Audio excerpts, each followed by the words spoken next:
ಪ್ರಾರ್ಥನೆ ಮಾಡುವ. ಪರಿಶುದ್ಧ ದೇವರೇ, ನಿನ್ನ ಸಮೀಪಕ್ಕೆ ಬರ್ತೇವೆ ನಾವು. ನಿನ್ನ ಶ್ರಮೆ, ಮರಣ, ಪುನರುತ್ಥಾನಗಳ ಧ್ಯಾನ ಒಂದು ಅದ್ಭುತವಾದಂಥ ಸಮಯ ಇದು ದೇವ.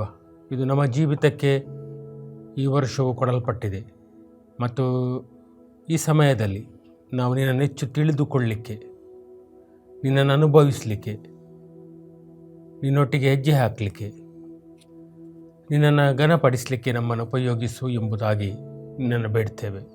ನಿನ್ನ ವಾಕ್ಯದ ಮೂಲಕ ನಮ್ಮ ಸಂಗಡ ಮಾತನಾಡು. ನಮ್ಮೆಲ್ಲರಿಗೆ ನಿನ್ನ ಪರಿಶುದ್ಧಾತ್ಮನ ಮುದ್ರೆ ಕೊಡು ಮತ್ತು ಕರ್ತನೆ, ನಿನ್ನ ಪುನರುತ್ಥಾನದ ಶಕ್ತಿಯ ಅನುಭವ ನಮ್ಮೆಲ್ಲರಿಗಾಗಲಿ.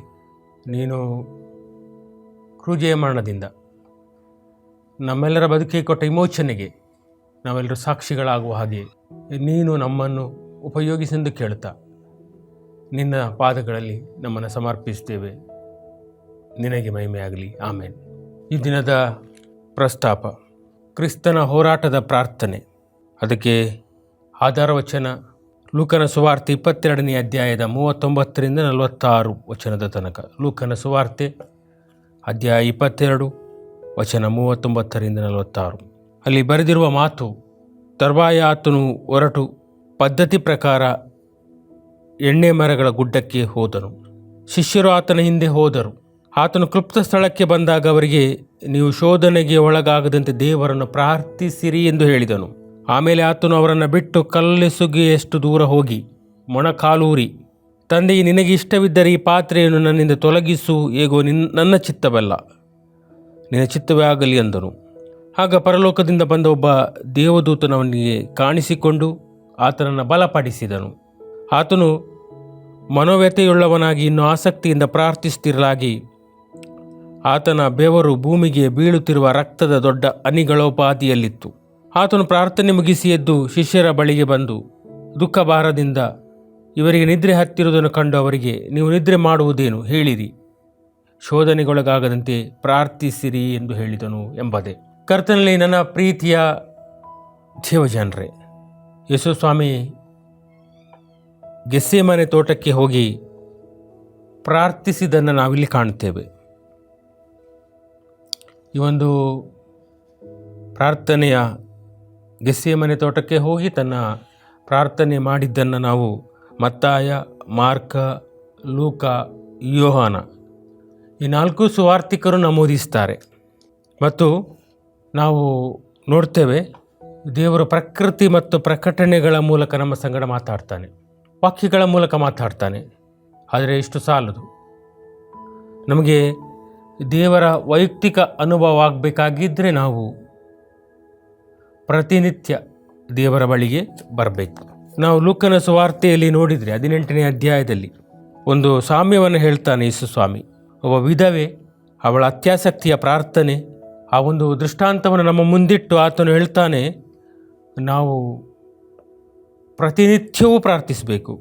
ನಾವು ಪ್ರತಿ ಕ್ಷಣವೂ ದೇವರ ಜೊತೆಯಲ್ಲಿ ಇರಬೇಕಾಗಿದ್ದರೆ, ಉಸಿರಾದತನನ್ನು ಸೇರಬೇಕಾಗಿದ್ದರೆ ಪ್ರಾರ್ಥನೆ ನಮ್ಮ ಬದುಕಿನ ಬಹಳ ದೊಡ್ಡ ಅಂಶವೆಂಬುದಾಗಿ ಯೇಸು ಸ್ವಾಮಿ ಹೇಳ್ತಾನೆ. ಮತ್ತು ಪ್ರಾರ್ಥನೆ ನಮ್ಮನ್ನು ದೇವರ ಬಳಿಗೆ ನಡೆಸ್ತದೆ.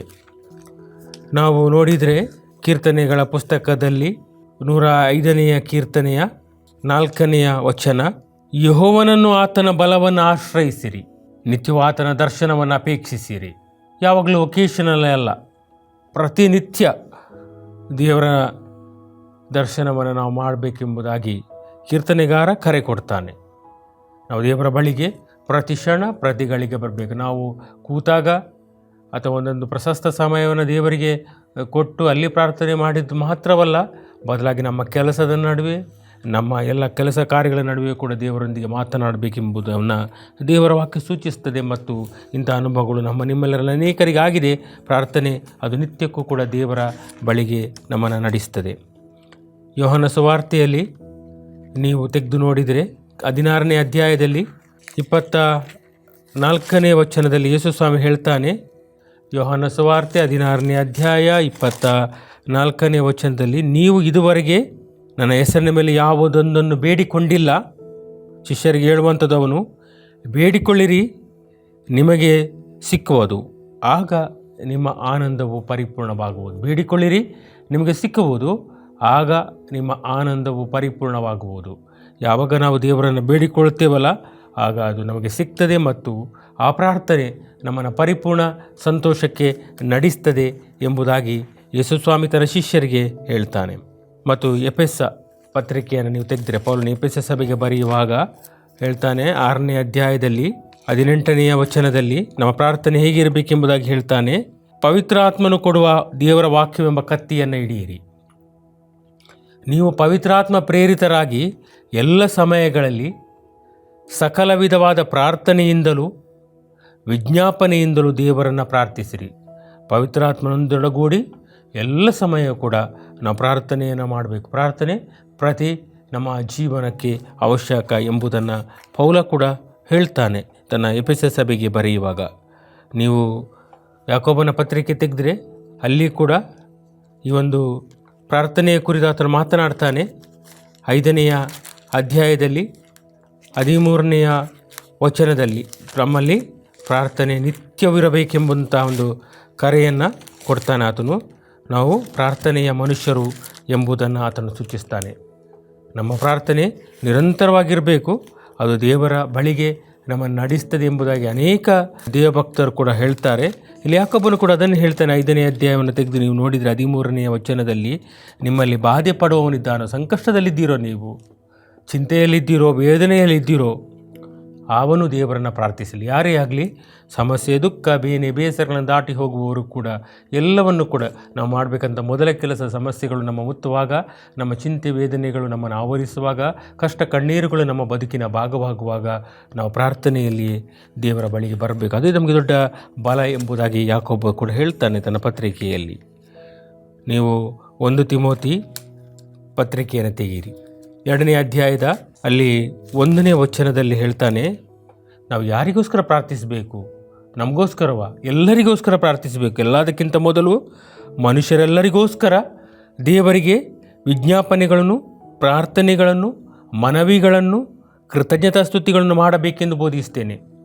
ಎಲ್ಲರಿಗೋಸ್ಕರ, ಮನುಷ್ಯರೆಲ್ಲರಿಗೋಸ್ಕರ ದೇವರಿಗೆ ವಿಜ್ಞಾಪನೆಗಳನ್ನು ಸಲ್ಲಿಸಬೇಕೆಂಬುದಾಗಿ ಅಲ್ಲಿ ತಿಮೋಥೆಯನಿಗೆ ಬರೆಯುವಾಗ ಪೌಲ ತನ್ನೊಳಗಿನ ಆಲೋಚನೆಗಳನ್ನು ಆತನಿಗೆ ಕಟ್ಟಿಕೊಡ್ತಾನೆ ಮತ್ತು ಆತನು ಪ್ರಾರ್ಥನೆಯ ಬದುಕು ಭಾಳ ಶ್ರೇಷ್ಠವೆಂದು ಸಾರ್ತಾನೆ. ಪ್ರಾರ್ಥನೆ ನಮಗೆ ಆಂತರ್ಯದ ಬಲ ಕೊಡ್ತದೆ. ಪ್ರಾರ್ಥನೆ ನಮ್ಮೊಳಗಿನ ಬಲಹೀನತೆಯನ್ನು ತೆಗೆದು ಹಾಕ್ತದೆ, ಜೀವನವನ್ನು ಒಂದು ಹೊಸ ದೃಷ್ಟಿಕೋನದಿಂದ ನೋಡಲಿಕ್ಕೆ ಸಹಾಯ ಮಾಡ್ತದೆ ಎಂಬುದಾಗಿ ನಾವು ಕಂಡುಕೊಳ್ಬೇಕು.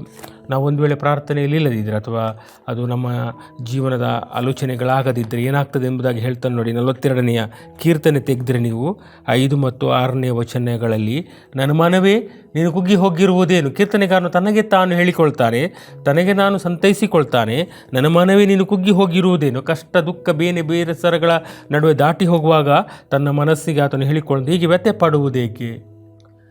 ದೇವರನ್ನ ನಿರೀಕ್ಷಿಸು, ಆತ ನನಗೆ ರಕ್ಷಕನು ದೇವರಾಗಿದ್ದಾನೆ, ನಾನು ಇನ್ನೂ ಆತನನ್ನು ಸ್ತುತಿಸ್ತಿರುವೆನು.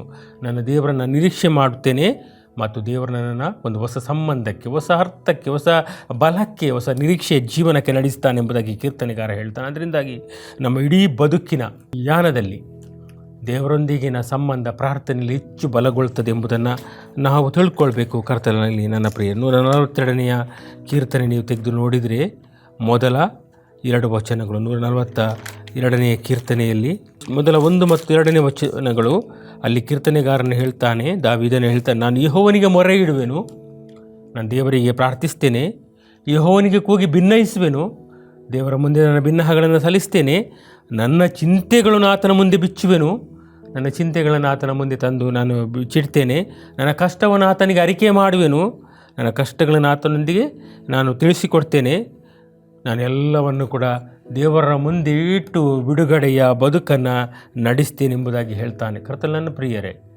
ನಮ್ಮ ದೇವರು, ನೀವು ಮತ್ತಾಯನ ಬರೆದ ಸುವಾರ್ತೆ ತೆಗೆದು ನೋಡಿದರೆ 11ನೇ ಅಧ್ಯಾಯದ 28ನೇ ವಚನದಲ್ಲಿ, ಎಲ್ಲಿ ಕಷ್ಟಪಡುವವರೇ, ಹೊರೆ ಹೊತ್ತವರೇ, ನೀವೆಲ್ಲ ನನ್ನ ಬಳಿಗೆ ಬನ್ನಿರಿ, ನಾನು ನಿಮಗೆ ವಿಶ್ರಾಂತಿ ಕೊಡ್ತೇನೆ ಎಂಬುದಾಗಿ ಆತನು ಕರೀತಾನೆ. ನಾವು ದೇವರ ಬಳಿಗೆ ಹೋಗಬೇಕು. ಪ್ರತಿನಿತ್ಯ ಕರ್ತನೆ ನನ್ನ ಪ್ರಿಯರೇ, ಪ್ರತಿನಿತ್ಯ ದೇವರ ಬಳಿಗೆ ಹೋಗಬೇಕು. ಪ್ರತಿ ಕ್ಷಣ ಪ್ರತಿ ಸಮಯ ದೇವರನ್ನು ಅನುಭವಿಸಬೇಕು. ನಮ್ಮ ಬೇನೆ, ಬೇಸರ, ಕಷ್ಟ, ನೋವು, ನಿರಾಶೆ, ಸಂತೋಷ ಕೂಡ ಇದ್ದರೆ, ಎಲ್ಲ ಇದ್ದರೂ ಕೂಡ ದೇವರ ಹತ್ರ ಹಂಚಿಕೊಳ್ಬೇಕು. ಆಗ ದೇವರು ನಮಗೊಂದು ಹೊಸ ಬದುಕನ್ನು ಕಟ್ಟಿಕೊಡ್ತಾನೆ. ಒಂದು ಸಮಾಧಾನದ ಎಂದು ಬಾಡಿ ಹೋಗದ ಜಯಮಾಲೆಯನ್ನು ಆತನು ಕೊಡ್ತಾನೆಂಬುದನ್ನು ಅರ್ಥ ಮಾಡಿಕೊಳ್ಬೇಕು. ಇಲ್ಲಿ ನಾವು ನೋಡಿದರೆ ಯೇಸು ಸ್ವಾಮಿಯ ಪ್ರಾರ್ಥನೆ ಗೆತ್ಸೇಮನೆ ತೋಟದಲ್ಲಿ ಭಾಳ ತನ್ನ ಬದುಕಿನ ಕೊನೆಯ ಕ್ಷಣವನ್ನು ಮುಟ್ತಾ ಇದ್ದಾನೆ. ಎಲ್ಲವನ್ನು ಕೂಡ ತಿಳಿದ ಆತನು ಹೋಗಿ ಎಲ್ಲ ತನ್ನ ಬದುಕನ್ನು ದೇವರಿಗೆ ಸಮರ್ಪಿಸಿಕೊಂಡು ಪ್ರಾರ್ಥನೆ ಮಾಡ್ತಾನೆ. ಯೇಸು ಸ್ವಾಮಿಯ ಜೀವನ ನೋಡಿದರೆ ಆತನ ಬದುಕಿನ ಪ್ರತಿ ಸಮಯದಲ್ಲಿ ಆತನು ಪ್ರಾರ್ಥನೆ ಅದ್ಭುತಗಳನ್ನು ಮಾಡಿದ ಕೂಡಲೇ ಏಕಾಂತವಾಗಿ ಹೋಗ್ತಾ ಇದ್ದ, ಪ್ರಾರ್ಥನೆಯನ್ನು ಮಾಡ್ತಾ ಇದ್ದ. ಮತ್ತು ಯಾವುದೇ ಒಂದು ಕಾರ್ಯಗಳನ್ನು ಮಾಡುವಾಗಲೂ ಕೂಡ ಆತನಲ್ಲಿ ಪ್ರಾರ್ಥನೆಯ ಜೀವನವಿತ್ತು. ಮತ್ತು ಎಲ್ಲದರಲ್ಲಿ ಕೂಡ ಆತನು ದೇವರನ್ನು ಅನುಭವಿಸ್ತಾ ಇದ್ದ. ನಾವು ನೋಡ್ತೇವೆ ಈ ಸತ್ಯವೇದದಲ್ಲಿ ಅನೇಕ ಪ್ರಾರ್ಥನಾ ವೀರರನ್ನು ನಾವು ಕಾಣ್ತೇವೆ. ಅಬ್ರಹಾಮ, ಆದಿಕಾಂಡ ನೀವು 22ನೇ ಅಧ್ಯಾಯದ 3ರಿಂದ 5ನೇ ವಚನ ತೆಗೆದು ನೋಡಿದರೆ, ತನ್ನ ಬದುಕಿನ ಸಂಕಷ್ಟಮಯ ಪರಿಸ್ಥಿತಿಯಲ್ಲಿ ಆತನು ಏಕಾಂತವಾಗಿ ದೇವರ ಬಳಿಗೆ ಬರ್ತಾನೆ. ತನಗೆ ಕೊಟ್ಟ ಮಗನನ್ನೇ ದೇವರು ಕೇಳ್ತಾನೆ. ಆತನ ಮೂಲಕ ನಿನ್ನ ಸಂತಾನವನ್ನು ಅಭಿವೃದ್ಧಿಪಡಿಸ್ತೇನೆಂಬಂಥ ಮಗನನ್ನೇ ಬಲಿಯಾಗಿ ಅರ್ಪಿಸಬೇಕೆಂಬುದಾಗಿ ದೇವರು ಅಬ್ರಹಾಮನನ್ನು ಕೇಳಿದಾಗ ಆತನು ಏನು ಮಾಡ್ತಾನಂತ ಹೇಳಿದರೆ, ನೀವು 22ನೇ ಅಧ್ಯಾಯ ಆದಿಕಾಂಡ ತೆಗೆದು ನೋಡಿದರೆ 3ನೇ ವಚನದಿಂದ, ಬೆಳಗ್ಗೆ ಅಬ್ರಹಾಮನು ಎದ್ದು ಕತ್ತೆಗೆ ತಡಿ ಹಾಕಿಸಿ ಯಜ್ಞಕ್ಕೆ ಬೇಕಾದ ಕಟ್ಟಿಗೆಯನ್ನು ಓಡಿಸಿ ತನ್ನ ಸೇವಕರಲ್ಲಿ ಇಬ್ಬರನ್ನು ತನ್ನ ಮಗನಾದ ಇಸಾಕನನ್ನು ಕರೆದುಕೊಂಡು ದೇವರು ಹೇಳಿದ ಸ್ಥಳಕ್ಕೆ ಹೊರಟನು. 3ನೇ ದಿನದಲ್ಲಿ ಅಬ್ರಹಾಮನ ಕಣ್ಣೆತ್ತಿ ನೋಡುವಾಗ ಆ ಸ್ಥಳವು ದೂರದಲ್ಲಿ ಕಾಣಿಸಲು ಆತನು ತನ್ನ ಸೇವಕರಿಗೆ, ನೀವು ಇಲ್ಲೇ ಕತ್ತೆಯ ಬಳಿಯಲ್ಲಿರಿ, ನಾನು ನನ್ನ ಮಗನು ಅಲ್ಲಿಗೆ ಹೋಗಿ ದೇವಾರಾಧನೆ ಮಾಡಿಕೊಂಡು ನಿಮ್ಮ ಬಳಿಗೆ ಬರುತ್ತೇವೆ ಎಂದು ಹೇಳಿದನು. ಆತನು ತನ್ನ ಮಗನನ್ನು ಮಾತ್ರ ಕರ್ಕೊಂಡು ಹೋಗ್ತಾನೆ ಮತ್ತು ಅಲ್ಲಿ ದೇವರನ್ನು ಆರಾಧನೆ ಮಾಡಿ, ಭಾಳ ಪ್ರಾಮುಖ್ಯ ನೋಡಿ, ದೇವರನ್ನು ಆರಾಧನೆ ಮಾಡಿ ಬರ್ತೇನೆ, ದೇವರನ್ನು ನೋಡಿ ಬರ್ತೇನೆ, ದೇವರನ್ನು ಬೇಡಿ ಬರ್ತೇನೆ, ದೇವರೊಂದಿಗೆ ಸಮಯ ಕಳೆದು ಬರ್ತೇನೆ ಎಂಬುದಾಗಿ ಹೇಳ್ತಾನೆ. ಇವತ್ತು ನಮ್ಮ ಜೀವನದಲ್ಲಿ ಕೂಡ ಕಷ್ಟ ಸಮಸ್ಯೆಗಳು ಬಂದಾಗ ಕರ್ತನ ಪ್ರಿಯರೇ, ನಾವು ಲೋಕವೆಲ್ಲ ಸುತ್ತುವುದರ ಬದಲಾಗಿ ನಾವು ಏಕಾಂತವಾಗಿ ದೇವರ ಬಳಿಗೆ ಬರಬೇಕು. ದೇವರ ಬಳಿಗೆ ಬಂದು ನಮ್ಮ ಬದುಕನ್ನು ಇದ್ದ ಹಾಗೆ ಆತನ ಮುಂದೆ ತೆರೆದಿಡಬೇಕು. ಆಗ ಆತನು ಗಮನಿಸ್ತಾನೆ. ನಮ್ಮ ಅಂತರಿಂದ್ರಿಯವನ್ನು ನೋಡಲಿಕ್ಕೆ ಶಕ್ತನಾದ ನಮ್ಮ ದೇವರ ಬಗ್ಗೆ ಮಾತನಾಡುವಾಗ ಕೀರ್ತನೆಗಾರನು ಹೇಳ್ತಾನೆ ನೋಡಿ, 11ನೇ ಕೀರ್ತನೆಯನ್ನು ನೀವು ತೆಗೆದು ನೋಡಿದರೆ, ಆತನು ಸಂಪೂರ್ಣವಾಗಿ ನಮ್ಮನ್ನು ತಿಳಿದ ಆತನು ಅಂತ ಹೇಳ್ತಾನೆ. 11ನೇ ಕೀರ್ತನೆಯಲ್ಲಿ 4ನೇ ವಚನದಿಂದ, ಯೆಹೋವನು ತನ್ನ ಪರಿಶುದ್ಧ ಮಂದಿರದಲ್ಲಿದ್ದಾನೆ, ಆತನು ತನ್ನ ಸಿಂಹಾಸನವನ್ನು ಪರಲೋಕದಲ್ಲಿ ಸ್ಥಾಪಿಸಿದ್ದಾನೆ, ಆತನ ಕಣ್ಣುಗಳು ಮಾನವರನ್ನು ನೋಡ್ತವೆ. ಭಾಳ ಪ್ರಾಮುಖ್ಯ ನೋಡಿ, ಆತನು ನಮ್ಮನ್ನು ನೋಡ್ತಾನೆ, ಆತನ ಕಣ್ಣುಗಳು ನಮ್ಮನ್ನು ನೋಡ್ತವೆ. ನೋಡುವುದು ಮಾತ್ರವಲ್ಲ, ಆತನು ಅವರನ್ನು ಬಹು ಸೂಕ್ಷ್ಮವಾಗಿ ಪರಿಶೋಧಿಸ್ತಾನೆ, ಬಹಳ ಸೂಕ್ಷ್ಮವಾಗಿ ನಮ್ಮನ್ನು ಪರಿಶೋಧಿಸ್ತಾನೆ ಎಂಬುದಾಗಿ ದೇವರ ವಾಕ್ಯ ನಮ್ಮೊಟ್ಟಿಗೆ ಮಾತಾಡ್ತದೆ. ಅದರಿಂದಾಗಿ ನಾವು ಆತನ ಮುಂದೆ ಹೋಗಿ ನಮ್ಮ ಜೀವನವನ್ನು ಬಿಚ್ಚಿಟ್ಟಾಗ, ನಮ್ಮ ಬದುಕಿನ ಕಷ್ಟ ಸಮಸ್ಯೆಗಳನ್ನು ಹೇಳಿಕೊಂಡಾಗ ದೇವರು ಖಂಡಿತವಾಗಿ ಕೂಡ ಒಂದು ಬಿಡುಗಡೆಯನ್ನು ಕೊಡ್ತಾನೆ. ಆದರೆ ದೇವರನ್ನು ಸಂಪರ್ಕಿಸುವಂಥ, ಆತನೊಂದಿಗೆ ಸಂಬಂಧವನ್ನು ಸ್ಥಾಪಿಸುವಂಥ ಅವಶ್ಯಕತೆ ಹೆಚ್ಚು. ನಾವು ಪ್ರತಿನಿತ್ಯ ದೇವರೊಂದಿಗೆ ಮಾತನಾಡಿದಾಗ ಮಾತ್ರ ನಮ್ಮ ಆತ್ಮಿಕ ಜೀವನ ಬಲಗೊಳ್ಳುತ್ತದೆ. ನಮ್ಮಲ್ಲಿ ಕುಟುಂಬಗಳಲ್ಲಿ ಪ್ರಾರ್ಥನೆಗಳಿರ್ತದೆ, ಸಭೆಗಳಲ್ಲಿ ಪ್ರಾರ್ಥನೆಗಳಿರ್ತದೆ, ಮತ್ತು ನಾವು ಸಮುದಾಯವಾಗಿ ಪ್ರಾರ್ಥನೆ ಮಾಡ್ತೇವೆ. ಆದರೆ ಅದೆಲ್ಲದಕ್ಕಿಂತಲೂ ಮಿಗಿಲಾದ ಪ್ರಾರ್ಥನೆ ವೈಯಕ್ತಿಕವಾದಂಥ ಪ್ರಾರ್ಥನೆ. ವೈಯಕ್ತಿಕ ಸಂಬಂಧ ಒಂದು ವೇಳೆ ಇಲ್ಲದೇ ಇದ್ದರೆ ನಾವು ದೇವರನ್ನು ವಿಶೇಷವಾಗಿ ಹೆಚ್ಚಾಗಿ ಅನುಭವಿಸಲಿಕ್ಕೆ ಸಾಧ್ಯವಿಲ್ಲ ಎಂಬುದಾಗಿ ದೇವರ ವಾಕ್ಯ ಅನೇಕ ಕಡೆ ನಮಗೆ ನಿದರ್ಶನಗಳನ್ನು ಕೊಡ್ತದೆ. ನಾವು 2 ಅರಸುಗಳ ಪುಸ್ತಕ ತೆಗೆದರೆ 2ನೇ ಅಧ್ಯಾಯದಲ್ಲಿ ಕೂಡ ಎಲಿಯ ಮತ್ತು ಎಲೀಷನ ಜೀವನ ಅಲ್ಲಿ ನೋಡ್ತೇವೆ ನಾವು. ಎಲಿಯನು ಪರಲೋಕಕ್ಕೆ ಏರಿ ಹೋಗುವಂಥ ಸಂದರ್ಭದಲ್ಲಿ ಕೂಡ ಅಲ್ಲಿ ಎಲಿಯನು ಏಕಾಂತವಾಗಿ ದೇವರೊಂದಿಗೆ ಸಮಯವನ್ನು ಕಳೀಲಿಕ್ಕೆ ಆತನ ಅಪೇಕ್ಷೆ ಮಾಡ್ತಾನೆ. ಅದರಿಂದಾಗಿ ಏಕಾಂತವಾದಂಥ ಪ್ರಾರ್ಥನೆ ಭಾಳ ಶ್ರೇಷ್ಠವಾದಂತೇಳಿ ನಾವು ಎಣಿಸಿಕೊಳ್ಬೇಕು. 67ನೇ ನೀವು ಕನ್ನಡ ಸಂಗೀತ ಭಾಷೆಲ್ ಮಿಷನ್ ಕನ್ನಡ ಸಂಗೀತ ತೆಗೆದು ನೋಡಿದರೆ ಅಲ್ಲಿ ಸಂಗೀತಗಾರನಾದ ಭಕ್ತ ಹೇಳ್ತಾನೆ, ನೀ ಪ್ರಾರ್ಥಿಸಲಿಕ್ಕೆ ತೋಟದಲ್ಲಿ ಪ್ರವೇಶಿಸುತ್ತಿ ಯೇಸುವೆ, ನಾ ಬಂದು ನಿನ್ನ ಬಳಿಯಲ್ಲಿ ನಿಂತಿದ್ದು ನಿನ್ನ ನಗಲೆ, ನಿನ್ನಿಂದ ತಕ್ಕ ಪ್ರಾರ್ಥನೆ ಹೇಗೆಂದು ಕಲಿತುಕೊಳ್ತೇನೆ ಎಂಬುದಾಗಿ ಹೇಳ್ತಾನೆ. ನಮ್ಗೆ ಗೊತ್ತಿಲ್ಲ ಹೀಗೆ ಪ್ರಾರ್ಥನೆ ಮಾಡಲಿಕ್ಕೆ. ಅಲ್ಲಿ ಸಂಗೀತಗಾರನ ಒಂದು ಒಳಗಿನ ಮನಸ್ಸು ಆತನು ಯೇಸುವನ್ನು ಕೇಳುವಂಥದ್ದು ನಂಗೆ ಗೊತ್ತಿಲ್ಲ ಹೇಗೆ ಪ್ರಾರ್ಥನೆ ಮಾಡಬೇಕಂತೇಳಿ. ನೀನು ಕಲಿಸಿಕೊಡ್ಬೇಕು ನನಗೆ ಹೇಗೆ ಪ್ರಾರ್ಥನೆ ಮಾಡಬೇಕು, ಹೇಗೆ ನಿನ್ನನ್ನು ಸಮೀಪಿಸಬೇಕು, ಹೇಗೆ ದೇವರೊಂದಿಗಿನ ಆ ಸಂಬಂಧವನ್ನು ಬಲಪಡಿಸಬೇಕು ಎಂಬುದನ್ನೆಲ್ಲವನ್ನು ಕೂಡ ನೀನು ಕಲಿಸಿಕೊಡಬೇಕು ಎಂಬುದಾಗಿ ಹೇಳ್ತಾನೆ. ಅದರಿಂದಾಗಿ ಕರ್ತನಲ್ಲಿ ನನ್ನ ಪ್ರಿಯರೇ, ನಮಗೆ ಒಂದು ವೇಳೆ ಪ್ರಾರ್ಥನೆ ಮಾಡಲಿಕ್ಕೆ ಗೊತ್ತಿಲ್ಲದಿದ್ದರೆ ನಮ್ಮ ಬದುಕಿನಲ್ಲಿ ನಮಗೆಲ್ಲವನ್ನು ಕೊಟ್ಟ ದೇವರ ಹತ್ರವೇ ನಾವು ಕೇಳಬೇಕು. ನೀನು ನನಗೆ ಪ್ರಾರ್ಥಿಸಲಿಕ್ಕೆ ಕಲಿಸು, ನಿನ್ನೊಂದಿಗೆ ಬಾಳಲಿಕ್ಕೆ ಕಲಿಸು, ನಿನ್ನೊಂದಿಗೆ ಹೆಜ್ಜೆ ಹಾಕಲಿಕ್ಕೆ ಕಲಿಸು ಎಂಬುದಾಗಿ ಕೇಳಿಕೊಂಡ್ರೆ ಆತನು ಎಲ್ಲವನ್ನು ಒದಗಿಸಿ ಕೊಡ್ತಾನೆ ಮತ್ತು ಎಲ್ಲವನ್ನು ಕೂಡ ನಮಗೆ ಅನುಕೂಲ ಮಾಡಿಕೊಡ್ತಾನೆ ಎಂಬಂಥ ಮನಸ್ಥಿತಿ ನಮ್ಮೊಳಗಿರಬೇಕು. ನಾವು ನೋಡ್ತೇವೆ 1 ಪೇತ್ರ ನೀವು ತೆಗೆದು ನೋಡಿದರೆ, ಪೇತ್ರನು ಬರೆದ ಮೊದಲ ಪತ್ರಿಕೆಯಲ್ಲಿ ಅಲ್ಲಿ 4ನೇ ಅಧ್ಯಾಯ 7ನೇ ವಚನದಲ್ಲಿ ನೋಡಿದರೆ ಅಲ್ಲಿ ಪೇತ್ರನು ಈ ರೀತಿಯಾಗಿ ಹೇಳ್ತಾನೆ, ಎಲ್ಲವುಗಳ ಅಂತ್ಯವು ಹತ್ತಿರವಾಗಿದೆ, ಆದುದರಿಂದ ನೀವು ಜಿತೇಂದ್ರಿಯರಾಗಿಯೂ ಪ್ರಾರ್ಥನೆಗೆ ಸಿದ್ಧರಾಗಿರುವಂತೆ ಸ್ವಸ್ಥಚಿತ್ತರಾಗಿರ್ರಿ. ನೀವು ಜಿತೇಂದ್ರಿಯರಂದರೆ ನಾವು ನಮ್ಮ ಇಂದ್ರಿಯಗಳ ನಿಗ್ರಹ ಮಾಡಬೇಕು. ಪ್ರಾರ್ಥನೆ ಮಾಡಬೇಕಾಗಿದ್ದರೆ ಏಕಾಗ್ರತೆ ಬೇಕು. ಏಕಾಗ್ರತೆ ಬೇಕಾಗಿದ್ದರೆ ನಮ್ಮ ಇಂದ್ರಿಯಗಳ ನಿಗ್ರಹ ಮಾಡಬೇಕು. ಮತ್ತು ಏಕಾಗ್ರತೆ ಜನರ ಗೊಂದಲಗಳ ನಡುವೆ ಕೂಡ ಬರ್ತದೆ, ಜನಗಳ ಗದ್ದಲದ ನಡುವೆ ಕೂಡ ನಾವು ಏಕಾಂತವಾಗಿರ್ಬೋದು, ಅಲ್ಲಿ ಕೂಡ ಏಕಾಂತವಾಗಿ ನಮ್ಮ ದೇವರನ್ನು ನೋಡ್ಬೋದು. ಆದರೆ ನಮ್ಮಲ್ಲಿ ನಿಗ್ರಹ ಮಾಡುವಂಥ, ನಮ್ಮ ಇಂದ್ರಿಯಗಳ ನಿಗ್ರಹ ಮಾಡುವಂಥ ಸ್ಥಿತಿ ಇರಬೇಕು. ಆಗ ದೇವರೊಂದಿಗಿನ ಸಂಬಂಧ ಹೆಚ್ಚು ಬಲವಾಗ್ತದೆ. ನಾವು ಆರಾಧನೆಗಳನ್ನು ಹೇಳ್ತೇವೆ ನೋಡಿ ಕರ್ತನಲ್ಲಿ ನನ್ನ ಪ್ರಿಯರೇ, ಆರಾಧನೆಗಳೆಂದರೆ ಜನರ ಗುಂಪು ಅಲ್ಲ. ಆರಾಧನೆ ಅಂದರೆ ಅದು ಯಾವುದೇ ಇವೆಂಟ್ ಅಲ್ಲ. ಆರಾಧನೆ ಅಂದರೆ ನಾನು ಮತ್ತು ನನ್ನ ದೇವರು ಮಾತ್ರ. ನಾನು ನನ್ನ ದೇವರನ್ನು ನೋಡ್ತೇನೆ, ನಾನು ನನ್ನ ದೇವರನ್ನು ಅನುಭವಿಸ್ತೇನೆ, ನಾನು ನನ್ನ ದೇವರನ್ನು ಕೇಳ್ತೇನೆ, ನಾನು ನನ್ನ ದೇವರೊಟ್ಟಿಗೆ ಮಾತಾಡ್ತಾನೆ ಮತ್ತು ನನ್ನ ಮಾತನ್ನು ದೇವರು ಕೇಳ್ತಾನೆ, ದೇವರು ಲಾಲಿಸ್ತಾನೆ, ತಾಳ್ಮೆಯಿಂದ ಲಾಲಿಸ್ತಾನೆ, ಸದಾವಕಾಶವನ್ನು ನನಗೆ ಕೊಡ್ತಾನೆ ಮತ್ತು ಆತನು ತನ್ನ ಚಿತ್ತದ ಪ್ರಕಾರವಾಗಿ ತನ್ನ ಒಂದು ಉತ್ತರವನ್ನು ಕೂಡ ಕೊಡ್ತಾನೆ ಎಂಬುದಾಗಿ ಅನಿಸಿಕೊಳ್ಬೇಕು. ಇವತ್ತು ನಾವು ನೋಡ್ತೇವೆ ನೋಡಿ, ಈ ಸ್ವಾಮಿ ಗೆಸೆಮನೆ ತೋಟದಲ್ಲಿ ಪ್ರಾರ್ಥನೆ ಮಾಡ್ತಾನೆ. ಗೆಸೆಮನೆ ತೋಟ ಅಂದರೆ ಜಜ್ಜಲ್ಪಡುವಂಥ ಒಂದು ಆ ಸಮಯ. ಅಲ್ಲಿ ಪ್ರಾರ್ಥನೆ ಮಾಡುವಾಗಲೂ ಕೂಡ ದೇವದೂತರು ಬಂದು ಆತನನ್ನು ಉಪಚಾರ ಮಾಡ್ತಾರೆ, ಆತನನ್ನು ಬಲಗೊಳಿಸ್ತಾರೆ. ಇವತ್ತು ನಾವು ಕಷ್ಟ ಕಣ್ಣೀರಲ್ಲಿ ಅದು ಹೋಗುವಾಗಲೂ ಕೂಡ ದೇವರ ಬಳಿಗೆ ಬಂದು ಪ್ರಾರ್ಥಿಸಿದರೆ ನಮ್ಮನ್ನು ಕೂಡ ಅಂಥ ಒಂದು ಸ್ಥಿತಿಯಲ್ಲಿ ದೇವರು ನಡೆಸ್ತಾನೆ, ನಮಗೆ ಉಪಚಾರ ಮಾಡ್ತಾನೆ ಎಂಬಂಥ ಅಂಶವನ್ನು ಕೂಡ ಮನಸ್ಸಿನಲ್ಲಿ ಇಟ್ಕೊಳ್ಬೇಕು. ಅದರಿಂದಾಗಿ ಪ್ರಾರ್ಥನೆ ಪ್ರತಿಯೊಬ್ಬರಿಗೂ ಕೂಡ ಬಹಳ ಅವಶ್ಯಕವಾದದ್ದು. ಪ್ರಾರ್ಥನೆಯನ್ನು ಮಾಡಲಿಕ್ಕೆ ಇಷ್ಟ ಇಲ್ಲದವರ ಸುತ್ತ ದುಷ್ಟತನದ ಕತ್ತಲು ಆವರಿಸಿರ್ತದೆ.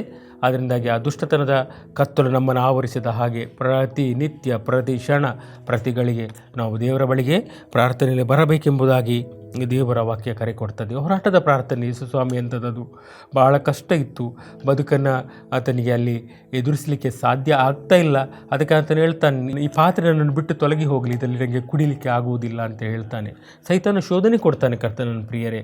ಆದರೆ ಅದೇ ವೇಳೆ ಆತನು ಹೇಳ್ತಾನೆ, ನನ್ನ ಚಿತ್ತದಂತಾಗದೆ ನಿನ್ನ ಚಿತ್ತವೇ ನೆರವೇರಲಿ ಎಂಬುದಾಗಿ. ಅದರಿಂದಾಗಿ ನಮ್ಮ ಜೀವನದಲ್ಲಿ ಕೂಡ ಹಾಗೆ ಕಷ್ಟಗಳು ಬಂದಾಗ ಅದನ್ನು ಎದುರಿಸಲಿಕ್ಕೆ ಆಗದೆ ಒಂದು ಸ್ಥಿತಿ ಬರ್ತದೆ. ಆಗ ನಾವು ದೇವರ ಹತ್ರ ಬಂದು ಪ್ರಶ್ನೆ ಮಾಡ್ತೇವೆ, ದೇವರ ಹತ್ರ ಬಂದು ಕೂಗ್ತೇವೆ, ದೇವರ ಹತ್ರ ಬಂದು ಈ ಸಮಸ್ಯೆಗಳಿಂದ ನಮ್ಮ ಹೊರಗೆ ಅಂತ ಕೇಳ್ತೇವೆ. ಆದರೆ ನಾವು ಕೆಲವೊಮ್ಮೆ ಎಣಿಸಿಕೊಳ್ಳಬೇಕು, ದೇವರು ಕೊಡುವಂಥ ಶಿಕ್ಷೆ ಅದು ನಮಗೆ ಒಂದು ದೊಡ್ಡ ಶಿಕ್ಷಣ.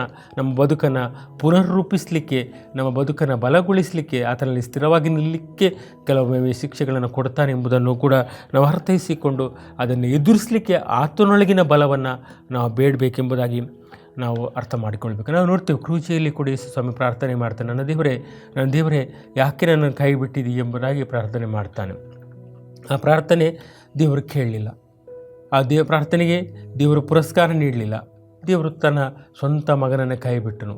ಯಾಕೆ ಆ ಪ್ರಾರ್ಥನೆ ದೇವರಲ್ಲಿ ಎತ್ತಿ ಹಿಡಿಯಲ್ಪಡಲಿಲ್ಲ ಅಂತ ಹೇಳಿ ನಾವು ನೋಡೋದಾಗಿದ್ದರೆ, ಸಕಲ ಲೋಕದ ಪಾಪಗಳನ್ನು ದೇವರು ಆತನ ಮೇಲೆ ಹಾಕಿದರು. ಅದೇ ರೀತಿಯಾಗಿ ನಮ್ಮ ಜೀವನದಲ್ಲಿ ಕೂಡ ಹಾಗೆ ಒಂದು ವೇಳೆ ಪಾಪವನ್ನು ಹಿಡಿದುಕೊಂಡು ದೇವರನ್ನು ಪ್ರಾರ್ಥಿಸುವುದಾಗಿದ್ದರೆ ಆ ಪ್ರಾರ್ಥನೆ ದೇವರ ಸನ್ನಿಧಿಯನ್ನು ಮುಟ್ಟುವುದಿಲ್ಲ.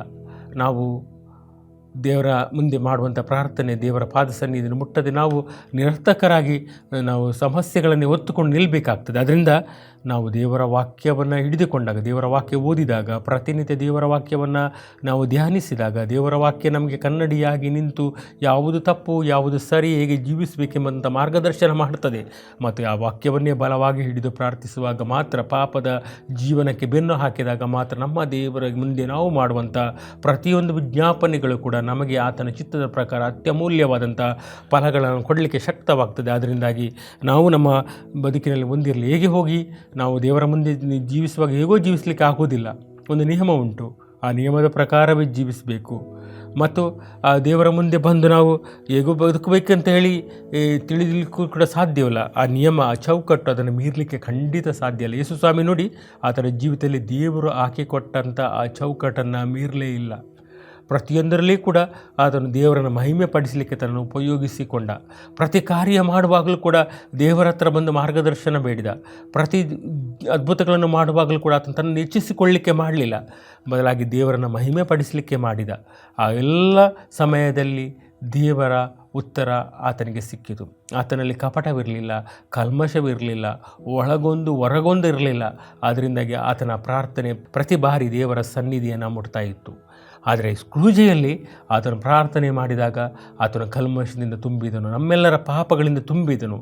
ಅದರಿಂದಾಗಿ ಆ ಪ್ರಾರ್ಥನೆ ದೇವರ ಸನ್ನಿಧಿಯನ್ನು ಮುಟ್ಟಲಿಲ್ಲ. ಆದ್ದರಿಂದ ನಾವು ಇವತ್ತು ಅರ್ಥ ಮಾಡಿಕೊಳ್ಬೇಕು, ನಾವು ಪಾಪರಹಿತರಾಗಿದ್ದರೆ, ನಮ್ಮಲ್ಲಿ ಪಾಪದ ಲವಲೇಶವಿಲ್ಲದಿದ್ದರೂ ಮಾತ್ರ ನಮ್ಮ ಪ್ರಾರ್ಥನೆ ದೇವರ ಬಳಿಯನ್ನು ಮುಟ್ತದೆ. ನಾವಲ್ಲಿ ಅದ್ಭುತವಾದಂಥ ಒಂದು ಜೀವಿತವನ್ನು ಕಂಡುಕೊಳ್ಳಲಿಕ್ಕೆ ಸಾಧ್ಯವಾಗ್ತದೆ ಎಂಬುದನ್ನು ನಾವು ಅರ್ಥ ಮಾಡಿಕೊಳ್ಬೇಕು. ನಾವು ಸತ್ಯವೇದವನ್ನು ತೆಗೆದು ನೋಡಿದರೆ ಅನೇಕ ದೇವಜನರ ಪ್ರಾರ್ಥನೆಗಳುಂಟು. ನಾವು ಕಾಯಿನನ ಪ್ರಾರ್ಥನೆ ನೋಡ್ತೇವೆ, ತನ್ನ ಸ್ವಂತ ಬದುಕಿಗಾಗಿ ಪ್ರಾರ್ಥನೆ. ನಾವು ಅನ್ನಳ ಪ್ರಾರ್ಥನೆಯನ್ನು ನೋಡ್ತೇವೆ, ತನ್ನ ಬದುಕಿಗೆ ಒಬ್ಬ ಮಗನನ್ನು ಬೇಡುವಂಥ ಪ್ರಾರ್ಥನೆ. ಮತ್ತು ಮರಿಯಳ ಪ್ರಾರ್ಥನೆ, ನಾವು ಪೌಲನ ಪ್ರಾರ್ಥನೆಗಳನ್ನು ನೋಡ್ತೇವೆ. ಹೀಗೆ ಅನೇಕ ಪ್ರಾರ್ಥನೆಗಳನ್ನು ನೋಡ್ತೇವೆ. ಆ ಎಲ್ಲ ಪ್ರಾರ್ಥನೆಗಳು ವಿಭಿನ್ನ ಪರಿಸ್ಥಿತಿಯಲ್ಲಿ, ವಿಭಿನ್ನ ಪರಿಸರಗಳಲ್ಲಿ ತಮ್ಮ ಬದುಕಿಗೋಸ್ಕರ ಅವರು ಮಾಡಿದಂಥ ಪ್ರಾರ್ಥನೆಗಳು. ಆದರೆ ಎಲ್ಲಿ ದೇವರ ಚಿತ್ತವನ್ನು ಎತ್ತಿ ಹಿಡಿಯುವಂಥ ಪ್ರಾರ್ಥನೆ ಉಂಟು, ಅಲ್ಲೆಲ್ಲವೂ ಕೂಡ ಸದುತ್ತರವನ್ನು ಕಂಡುಕೊಂಡದನ್ನು ನಾವು ನೋಡ್ತೇವೆ. ಸಂಪೂರ್ಣವಾಗಿ ದೇವರ ಕೈಗಳಿಗೆ ಕೊಟ್ಟ ಜೀವನ ಎಂದೂ ಸೋಲಿಲ್ಲ ಎಂಬುದನ್ನು ನಾವು ಕಂಡುಕೊಳ್ತೇವೆ. ಅದರಿಂದಾಗಿ ಈ ಗೆತ್ಸೇಮನೆ ತೋಟದಲ್ಲಿ ಯೇಸು ಸ್ವಾಮಿ ಮಾಡಿದ ಪ್ರಾರ್ಥನೆ, ಅದು ನಮ್ಮೆಲ್ಲರಿಗೋಸ್ಕರ ದೊಡ್ಡ ಪ್ರಾರ್ಥನೆ, ನಮ್ಮ ಬದುಕಿಗೆ ಆತನು ಕೊಟ್ಟಂಥ ಬಲ. ಅದರಿಂದ ನಮ್ಮ ಜೀವನದಲ್ಲಿ ಪ್ರತಿನಿತ್ಯ ಪ್ರಾರ್ಥನೆ, ಪ್ರತಿನಿತ್ಯ ನಾವು ದೇವರ ಬಳಿಗೆ ಬರುವ, ದೇವರನ್ನು ಸಂಧಿಸುವ, ದೇವರೊಟ್ಟಿಗೆ ಮಾತನಾಡುವ, ಇದಾಗ ಮಾತ್ರ ಒಂದು ಅದ್ಭುತವಾದ ಆತ್ಮಿಕ ಜೀವಿತ ನಮ್ಮದಾಗ್ತದೆ. ನಮ್ಮ ಬದುಕಿನಲ್ಲಿ ಒಂದು ಏಕಾಂತವಾದ ಪ್ರತಿನಿತ್ಯ ಬೇಕು. ಕರ್ತನನ್ನು ಪ್ರಿಯರೇ, ಪ್ರತಿನಿತ್ಯ ನಾವು ಏಕಾಂತವಾಗಿ ನಮ್ಮ ರಕ್ಷಕನನ್ನು ಸಂಧಿಸಲೇಬೇಕು. ಆಗ ಮಾತ್ರ ಆ ದಿನಕ್ಕೆ ಬೇಕಾದಂಥ ಮಾರ್ಗದರ್ಶನವನ್ನು ನಮ್ಮ ದೇವರು ನಮಗೆ ಮಾಡ್ತಾನೆ. ಅದೇ ಒಂದು ಅದ್ಭುತವಾದಂಥ ಜೀವನ. ಅಲ್ಲಿ ಸೋಲು ಇರುವುದೇ ಇಲ್ಲ, ಅಲ್ಲಿ ಎಲ್ಲ ಕಡೆ ಜಯವಿರ್ತದೆ. ಒಂದು ವೇಳೆ ಸೋಲು ಬಂದರೂ ಕೂಡ ಅದನ್ನು ಎದುರಿಸಲಿಕ್ಕೆ ಮಾರ್ಗ ತೋರಿಸ್ತಾನೆ. ಯೇಸುವಿಗೆ ಹೇಗೆ ಅದೆಲ್ಲ ಸಾಧ್ಯವಾಯಿತು, ಅದೇ ರೀತಿಯಾಗಿ ನಾವುಗಳು ಕೂಡ ಅದನ್ನು ಅನುಭವಿಸಲಿಕ್ಕೆ ಸಾಧ್ಯವಾಗ್ತದೆ. ಅದಕ್ಕೆ ಹೇಳ್ತಾನೆ ನೋಡಿ, ಇಬ್ರಿಯರಿಗೆ ಬರೆದ ಗ್ರಂಥಕರ್ತನು ಹೇಳ್ತಾನೆ 4ನೇ ಅಧ್ಯಾಯದಲ್ಲಿ, ನಮಗೆ ಆಕಾಶ ಮಂಡಲವನ್ನು ದಾಟಿ ಹೋದ ಶ್ರೇಷ್ಠ ಮಹಾಯಾಜಕನಿದ್ದಾನೆ. ಆತನು ಎಲ್ಲ ಶೋಧಗಳನ್ನು ದಾಟಿದ್ದಾನೆ, ನಮ್ಮ ಹಾಗೆ ಎಲ್ಲ ಶೋಧಗಳನ್ನು ದಾಟಿದ್ದಾನೆ. ಆದರೆ ಪಾಪ ಮಾತ್ರ ಮಾಡಲಿಲ್ಲ. ಅದು ಮಾಡಲಿಕ್ಕೆ ಆತನು ಹೇಗೆ ಸಾಧ್ಯ ಆಯಿತು ಗೊತ್ತಾ? ಹಾಗೆ ಬದುಕಲಿಕ್ಕೆ ಹೇಗೆ ಸಾಧ್ಯ ಆಯಿತು ಅಂತೇಳಿದರೆ, ತಂದೆಯೊಂದಿಗಿನ ಸಂಬಂಧವನ್ನು ಆತನು ಯಾವಾಗಲೂ ಕೂಡ ಸ್ಥಾಪನೆಯಲ್ಲಿ ಇಟ್ಟದ್ದರಿಂದ ಸಾಧ್ಯವಾಯಿತು. ತಂದೆಯೊಂದಿಗಿನ ಸಂಬಂಧವನ್ನು ಕಡಿದುಕೊಳ್ಳೋದ್ರಿಂದ ಆತನೊಂದು ಶ್ರೇಷ್ಠ ಜೀವಿತ ಮಾಡಲಿಕ್ಕೆ ಸಾಧ್ಯವಾಯಿತು. ತಂದೆಯನ್ನು ಎತ್ತಿ ಹಿಡಿದ್ರಿಂದ ಆತನಿಗೆ ಅದನ್ನು ಮಾಡಲಿಕ್ಕೆ ಸಾಧ್ಯವಾಯಿತು. ನಮ್ಮ ಪ್ರಾರ್ಥನೆ ಕೂಡ ಯಾವಾಗಲೂ ಕೂಡ ಸರ್ವಶಕ್ತ ದೇವರನ್ನು ಎತ್ತಿ ಹಿಡಿಯುವಂಥ ಪ್ರಾರ್ಥನೆಯಾಗಲಿ. ಆ ಪ್ರಾರ್ಥನೆಯಲ್ಲಿ ದೇವರು ತಮಗೆ ಎಲ್ಲವನ್ನು ಅನುಗ್ರಹಿಸಿಕೊಳ್ಳಿ. ನಾವು ತಲೆಬಾಗಿ ಪ್ರಾರ್ಥನೆ ಮಾಡುವ. ಪರಿಶುದ್ಧ ಕರ್ತನೆ, ನಿನ್ನ ಹೋರಾಟದ ಪ್ರಾರ್ಥನೆ ನಮ್ಮ ಬದುಕಿಗೆ ದಾರಿದೀಪವಾಗಲಿ. ಗೆತ್ಸೇಮನೆ ತೋಟದಲ್ಲಿ ನೀನು ನಮ್ಮೆಲ್ಲರಿಗೋಸ್ಕರ ನೀನು ಒಪ್ಪಿಸಿಕೊಟ್ಟ ಹಾಗೆ ನಾವುಗಳು ಕೂಡ ನಮ್ಮ ಜೀವನದ ಪ್ರತಿಕ್ಷಣ ಪ್ರತಿಗಳಿಗೆ ನಿನಗೆ ನಮ್ಮನ್ನು ಸಮರ್ಪಿಸಿ ಒಂದು ಅದ್ಭುತ ಬದುಕನ್ನು ಕಾಣಲಿಕ್ಕೆ ಸಹಾಯ ಮಾಡು. ಕ್ರೂಜೆಯಲ್ಲಿ ನೀನು ಕೊಟ್ಟ ವಿಮೋಚನೆ ನಮ್ಮ ಬದುಕಿಗೆ ಎಲ್ಲ ರೀತಿಯ ಬಲವನ್ನು ಕೊಡಲಿ. ಮತ್ತು ಕರ್ತನೆ, ನಾವು ನಮ್ಮನ್ನು ಮರೆತು ಪ್ರತಿನಿತ್ಯ ನಿನ್ನನ್ನು ಸಂಧಿಸಿ ನಿನ್ನೊಳಗಿನ ಬಲವನ್ನು ಹೊಂದಿಕೊಳ್ಳಿಕ್ಕಾಗುವ ಹಾಗೆ ಸಹಾಯ ಮಾಡು. ಕಷ್ಟದ ಸಮಯದಲ್ಲಿ, ಕಣ್ಣೀರಿನ ಸಮಯದಲ್ಲಿ, ಸಮಸ್ಯೆಗಳ ನಡುವೆಯಲ್ಲಿ, ಕತ್ತಲೆಯ ಎಲ್ಲ ಪರಿಸ್ಥಿತಿಗಳಲ್ಲಿ ನೀನು ನಮಗೆ ಬೆಳಕಾಗಿರು. ಮತ್ತು ಕರ್ತನೆ, ನಾವು ಎಲ್ಲದರಲ್ಲಿ ಕೂಡ ನಿನ್ನನ್ನೇ ಎತ್ತಿ ಹಿಡಿಲಿಕ್ಕಾಗುವ ಹಾಗೆ, ನಿನ್ನನ್ನೇ ಮಹಿಮೆ ಪಡಿಸಲಿಕ್ಕಾಗುವ ಹಾಗೆ, ನಿನ್ನೊಳಗಿನ ಬೆಳಕನ್ನು ನಮ್ಮದಾಗಿಸಿಕೊಳ್ಳಲಿಕ್ಕಾಗುವ ಹಾಗೆ ಕ್ರಿಸ್ತನಲ್ಲಿ ಸಹಾಯ ಮಾಡು. ನಿನಗೆ ನಿರಂತರ ಆರಾಧನೆಯಾಗಲಿ. ಆಮೇನ್. ಸುವಾರ್ತೆ ತಲುಪದ ಊರು ಇರಲೇಬಾರದು.